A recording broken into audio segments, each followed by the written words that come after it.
वो भी मिल गया था, क्या कहते हैं, स्कॉलरशिप मिल गया था। उस समय की जो मेरे को स्कॉलरशिप के बाद फीस जो पड़ी थी, आई थिंक 60,000 50,000 या समथिंग 60,000 के आसपास की फीस पड़ी थी। ठीक है, हाँ 6,000 60,000 के आसपास की मेरी फीस पड़ी थी पूरे एक साल ड्रॉपर की। ठीक है, और मेरे को जो फर्स्ट बैच मिला था दैट वाज X9, ड्रॉपर में X9 बैच मिला था। ठीक है, मेरे को कुछ आइडिया नहीं था कि कोटा में किस तरीके से पढ़ाई की जाती है, कितना होमवर्क होता है, कितना लोड होता है, कितना स्ट्रेस होता है, घर की होम सिकनेस होती है। ठीक है, और 2 बजे के आसपास जब भीड़ निकलती है, ठीक है, 2 बजे के आसपास जब पूरे लंच के टाइम की भीड़ निकलती है, वो एक अलग स्ट्रेस होता है। ठीक है, और आपकी कोई पर्सनल लाइफ होती नहीं है, आप जाते हो, पढ़ते हो, खाते हो, सोते हो, पढ़ते हो, एक अजीब से लूप में आप हमेशा रहते हो। ठीक है, तो मैंने फर्स्ट टेस्ट दिया और वेक्टर्स और बहुत बेसिक सी चीजें हमें पढ़ाई गई थी। ठीक है, उसमें वेक्टर्स, यूनिट्स एंड डायमेंशन, ये सब सारी चीजें वहां नहीं पढ़ाई जाती। बेसिक मैथ्स में भी सिर्फ वेक्टर्स पढ़ाया जाता है। ग्राफ जो आप लोग सोचते हो कि इतना पढ़ाया जाता है, कुछ नहीं पढ़ाया जाता वहां पर। ठीक है, सीधे ड्रॉपर्स में वो सीधे स्टार्ट होता है, वेक्टर्स पढ़ाते हैं और सीधे काइनेमेटिक्स सीधे। ठीक है, तो पढ़ाई स्टार्ट करी। मैंने फर्स्ट दिन से सोच रखा था कि नहीं एक अच्छा सिलेक्शन लेके जाना है यहाँ से, तो मैं केमिस्ट्री पे बहुत ज्यादा एनर्जी लगाता था, फिजिक्स पे भी लगाता था। मैथ्स स्टार्टिंग का जोश था लेकिन धीरे धीरे खत्म होता चला गया। अब जर्नी के बारे में मैं आपको बताता हूँ। पहला जब टेस्ट आया तो मेरे को X9, मेरी रैंक ज्यादा अच्छी नहीं थी, तो मेरे को वापस X9 बैच ही मिला।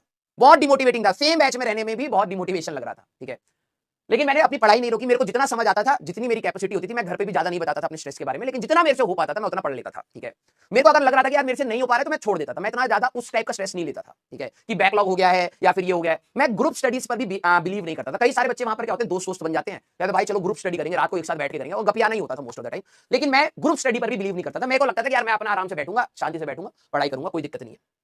पूरा प्रोसेस रहा धीरे धीरे धीरे धीरे, आप बिलीव नहीं करेंगे। मेरे को एक कहते हैं ना कि एक फेक दुनिया टाइप की बन जाती है आईआईटी के बारे में दिन भर सोचना। ठीक है, क्योंकि उस टाइप से ओवर हाइप कर दिया था कि आईआईटी में ये है वो है और सारी चीजें। तो X9 में जब टेस्ट वेस्ट होने लगे धीरे धीरे, तो मैं X9 के बाद X5 में गया, X5 के बाद मैं X3 में गया। मेरा लास्ट बैच X3 पर मेंटेन हो गया था, और टेस्ट देते देते आखिरी तक मेरी जो रैंक आ रही थी वो 100 के अंदर आनी स्टार्ट हो गई थी। मतलब it was a good rank. अब कई लोग सोचेंगे 100 के अंदर टॉप रैंक में आने के बाद भी आपका सिलेक्शन में आखिरी लास्ट रैंक क्यों? आखिरी में बच्चा टेस्ट नहीं देता है, बहुत ही कम सिलेक्टेड बच्चे टेस्ट दे रहे थे, सिलेबस फुल सिलेबस के टेस्ट हो रहे थे, तो ऑब्वियस ही बात है कि कम बच्चों में रैंक अच्छी आ जाएगी। लेकिन मेरे को ये बात तब तक नहीं पता थी जब तक मैं घर नहीं आया। मेरे को ऐसा लगता था कि मैं बहुत इंप्रूव कर रहा हूं, क्योंकि आखिरी में मैं जब टेस्ट देता था, फर्स्ट टेस्ट में मेरी रैंक आई थी 4,000 के आसपास। ठीक है, 4,000 नहीं, 2,500 2200 के आसपास रैंक आई थी। फिर बढ़ते बढ़ते जब मैं टॉप 100 में आ गया तो मेरे को अपने आप सेल्फ मोटिवेशन, मुझे ऐसा लगता था मैं अच्छे से तैयारी चल रही है मेरी, भले मैंने बहुत सारी चीजें छोड़ रखी है लेकिन अच्छे से तैयारी चल रही है।